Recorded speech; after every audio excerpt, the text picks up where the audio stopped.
अस्सलामुअलैकुम। कराची में सर्दी की नई लहर आने को तैयार। पारा 3 डिग्री तक जाने की पेशनगोई। आज दोपहर से कराची में तेज़ गर्दालूद और सर्द हवाएं चलेंगी। क्या आप हालात हाज़रा से आगाही हासिल करना चाहते हैं? खबर के पीछे छुपे असल हक़ाइक़ जानना चाहते हैं तो अभी सब्सक्राइब कीजिए जिलमिल पाकिस्तान को और साथ ही घंटी के निशान पर क्लिक कर दें।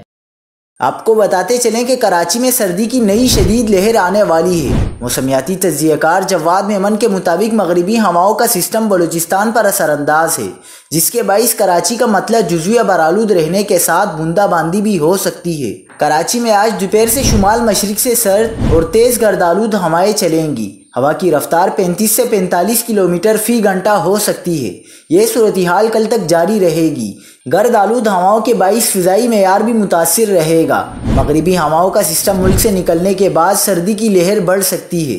कराची में सर्दी की नई लहर पिछली लहर से शदीद हो सकती है, जिससे शहर के मज़ाफ़ात में दर्जा हरारत 3 से 5 डिग्री सेंटीग्रेड तक आ सकता है। 23 या 24 जनवरी से दर्जा हरारत में कमी का इम्कान है।